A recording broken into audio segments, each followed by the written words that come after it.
नमस्कार बच्चों, एक जगत एक लोक कविता का व्याकरण का जो टॉपिक है विराम चिन्ह, वह आज हम पढ़ने वाले हैं।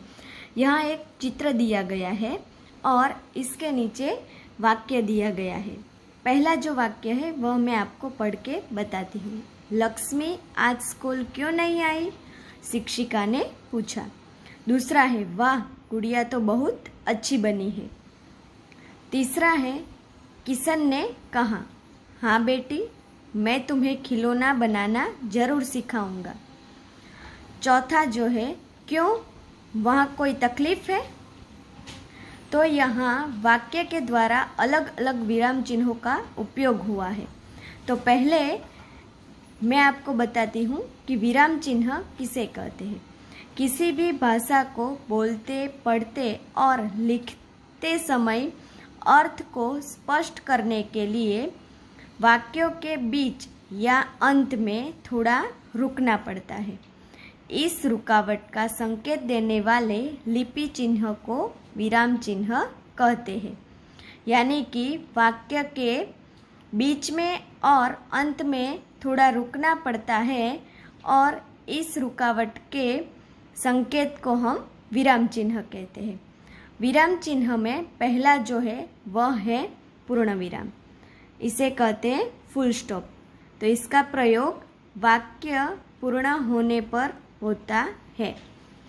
यहाँ उदाहरण दिया गया है, मोहन ने पत्र लिखा। यह वाक्य पूर्ण हो गया। तो ये जो चिन्ह है वह पूर्ण विराम का चिन्ह है। इसी तरह दूसरा जो है, सीता स्कूल नहीं गई। तो यहाँ जो अंत में हमने किया है वह पूर्ण विराम है। इसी तरह यहाँ दूसरा जो है अल्पविराम। तो अल्पविराम का प्रयोग वाक्य में थोड़ा रुकने का संकेत देने के लिए होता है, जैसे कि राम, सीता और मोहन घर गए। तो यहाँ जो है राम, इसके बाद जो चिन्ह है वह अल्पविराम का है। इसी तरह रोको मत, जाने दो। तो यहाँ जो चिन्ह है वह अल्पविराम और अंत में जो है वह पूर्ण विराम। प्रश्नवाचक चिन्ह यानी कि मार्क ऑफ इंट्रोगेशन। किसी व्यक्ति से कोई जानकारी प्राप्त करने के लिए उपयोग में लिए जाने वाले वाक्य के अंत में प्रश्नवाचक चिन्ह लगाया जाता है। जैसे कि क्या तुम विद्यालय गए थे? तो यहाँ जो अंत में चिन्ह है वह प्रश्नवाचक चिन्ह है। तुम क्या करते हो? तो यहाँ जो अंत में मैंने प्रश्न पूछा उसके बाद जो चिन्ह लगाया जाता है उसे प्रश्नवाचक चिन्ह कहते हैं। इसी तरह विस्मयादि बोधक चिन्ह यानी कि मार्क ऑफ एक्सक्लेमेशन, गुजराती में हम इसे कहते हैं उद्गार बोधक चिन्ह। आश्चर्य, घृणा, सुख, दुख आदि भाव प्रकट करने के लिए इसका प्रयोग होता है। जैसे अरे, बाप रे, वाह, शाबाश, आह। तो यहाँ जो वाक्य दिया गया है, वाह आपने तो कमाल कर दिया। दूसरा वाक्य, अरे क्या हो गया? तो यहाँ जो चिन्ह लगाया गया है वह है विस्मयादि बोधक चिन्ह। योजक यानी कि हाइफन, योजक चिन्ह का प्रयोग सामासिक शब्दों को जोड़ने के लिए होता है, जैसे कि सुख दुख, माता पिता, पाप पुण्य, देश विदेश आदि। जैसे कि सबके जीवन में सुख दुख आते हैं। तो यहाँ जो चिन्ह लगाया गया है वह है योजक। माता पिता की सेवा ही सच्ची पूजा है। तो यहाँ जो चिन्ह का प्रयोग हुआ है उसे योजक कहते हैं। इसी तरह है निर्देशक यानी कि डैश। निर्देशक चिन्ह का प्रयोग वाक्य में बात को स्पष्ट करने के लिए होता है, जैसे कि मोहन ने अपने मित्रों राकेश, आकाश, अविनाश से रुपये मांगे। दूसरा यहाँ उदाहरण दिया गया है, ग्राहक, इस पुस्तक का मूल्य क्या है? तो यहाँ जो ग्राहक दुकानदार से प्रश्न पूछता है उसके बीच जो आता है वह है डैश, यानी कि निर्देशक। इसी तरह दुकानदार, यह 25 रुपये की है, तो यहाँ जो चिन्ह का प्रयोग हुआ है उसे निर्देशक कहते हैं। कोष्टक यानी कि ब्रैकेट, किसी शब्द के अर्थ को स्पष्ट करने के लिए कोष्टक का प्रयोग होता है, जैसे कि अध्ययन, तो उसे दूसरा क्या कहते हैं, पढ़ना। तो यह जो हमने प्रयोग किया है वह ब्रैकेट यानी कि कोष्टक कहलाते हैं। दूसरा विरोधार्थी यानी कि विलोम शब्द, तो हम जो ऐसे लिखते हैं उसे कोष्टक कहते हैं। इसके बाद का जो है वह है अवतरण चिन्ह यानी कि इन्वर्टेड कॉमा। पहला है इखरा यानी कि सिंगल इन्वर्टेड कॉमा। इखरे अवतरण चिन्ह का प्रयोग किसी के उपनाम, रचना या पुस्तक के शीर्षक आदि के उद्धृत करते समय किया जाता है, जैसे कि समझदार नन्ही, पाठ के लेखक है शंकर सुल्तानपुरी। तो यहाँ जो हुआ है प्रयोग वह है इखरा अवतरण चिन्ह। और इसके बाद पाठ के लेखक है यानी कि यहाँ जो हुआ है वह डैश, और अंत में जो हुआ है वह है पूर्णविराम।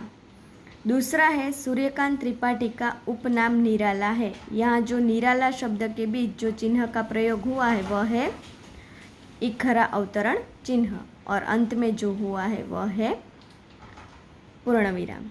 दोहरा यानी किसी व्यक्ति के कथन को मूल रूप में उद्धृत करते लिए दोहरे उद्धरण चिन्ह का प्रयोग किया जाता है। महात्मा गांधी जी ने कहा है कि प्रार्थना ही आत्मा की खुराक है, यानी कि कोई जो महान व्यक्ति होते हैं जो वाक्य बोलते हैं उसे हम डबल इन्वर्टेड कॉमा में लिखते हैं। दूसरा है शास्त्री जी ने नारा दिया, जय जवान जय किसान। तो यहाँ जो हुआ है वह है दोहरा अवतरण चिन्ह। बच्चों, हमने विराम चिन्ह का प्रयोग सीख लिया है, तो अब हम देखते हैं निम्नलिखित वाक्यों में से उचित विराम चिन्ह का प्रयोग कीजिए।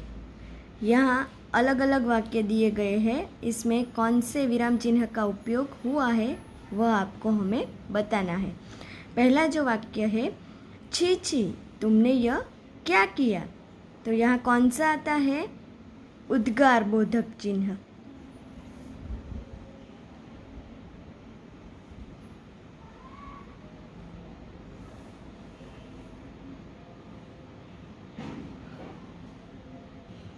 दूसरा है, वैशाली ने मयंक से कहा घर चलो, यानी कि वैशाली मयंक से कहती है, इसलिए यहाँ हम रुकते हैं, तो यहाँ आता है अल्पविराम और घर चलो।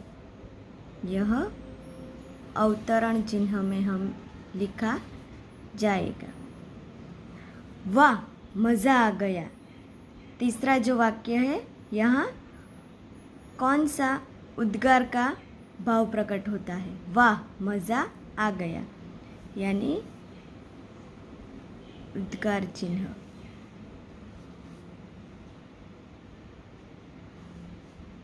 अरे तुम नहीं गए, यानी यहाँ भी आता है उद्गार बोधक चिन्ह।